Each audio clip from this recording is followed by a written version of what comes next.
Zikrullah dan tafakur.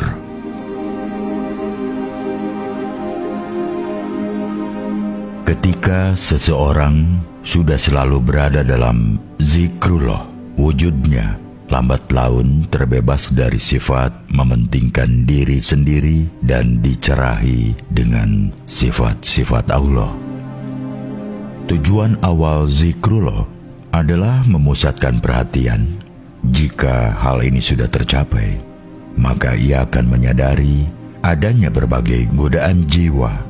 Oleh karenanya, dia harus berusaha memusatkan perhatiannya kepada semua hal yang mencakup kesatuan. Mengingat Allah menghapus ingatan dari segala sesuatu selainnya, dan tenaga yang sebelumnya dikerahkan kepada hal-hal yang tidak bermakna dan fana, kini menemukan fokus yang sepatutnya dalam zikrullah.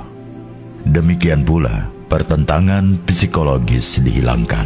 Hal inilah yang mendatangkan ketenangan jiwanya. Dalam praktik zikirnya, seorang zakir larut dalam nama dan makna akan namanya. Dalam keadaan itu, ia akan melupakan tidak saja dunia dan akhirat, bahkan juga dirinya sendiri. Dengan demikian, zikir seorang sufi laksana limpahan yang lambat laun, menghilangkan sifat mementingkan diri sendiri dan memancarkan sifat-sifat Tuhan di dalam hati seorang zikir. Akhirnya, imajinasi diri juga menjadi sirna dan ditenggelamkan oleh limpahan itu.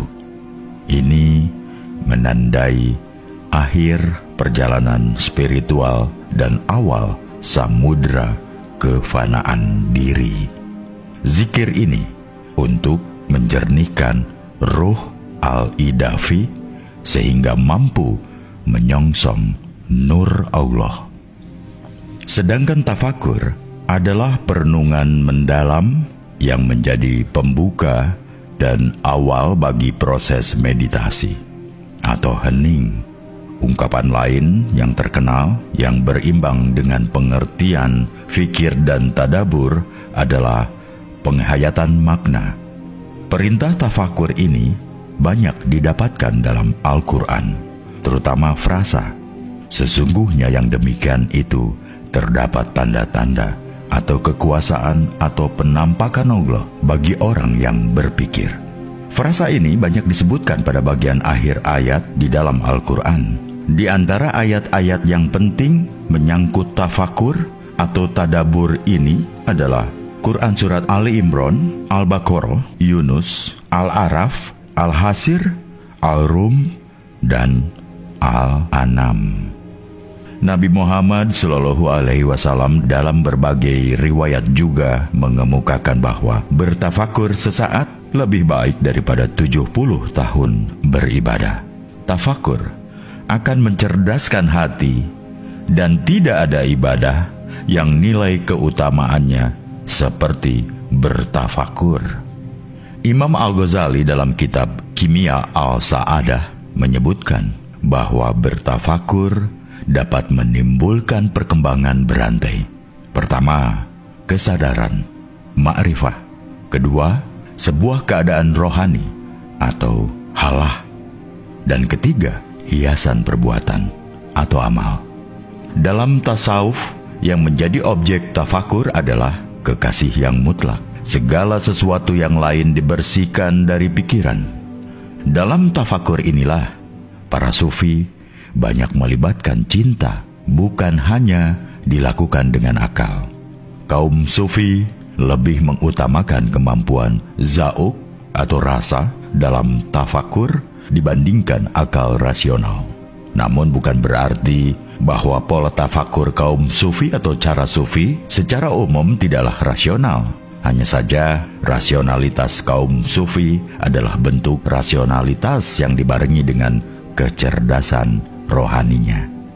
Imam Al-Jurjani mengatakan bahwa tafakur adalah kegiatan hati menangkap makna objek demi memahami subjek, sehingga menurut Syah Muhammad Darabi, bertafakur harus diakhiri dengan zikir. Sehingga dengan tafakur yang benar itulah, maka kaum sufi tidak dapat berbicara atau berbuat kecuali dengan ketulusan. Zikir di sini harus lebih ditekankan pada konteks rasa dan hati, bukan hanya dengan lisan dan akal pikiran.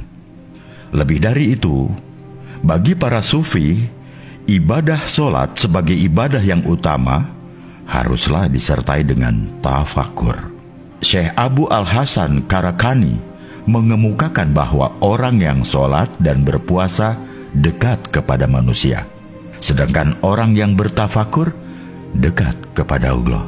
Imam Fahar Al-Razi menambahkan bahwa bertafakur mengantar seseorang kepada Allah, sedangkan solat membawa seseorang kepada pahalanya. Yang membawa seseorang kepada Allah lebih berharga daripada yang membawa seseorang kepada sesuatu selain Allah. Nah, dalam hal ini, Syekh Siti Jenar menggabungkan semua itu dalam bentuk solat tarek dan solat daim. Dalam praktiknya, para sufi melakukan tafakur dalam dua bentuk. Yang pertama, bertafakur terhadap diri sendiri. Dan yang kedua, bertafakur terhadap Allah.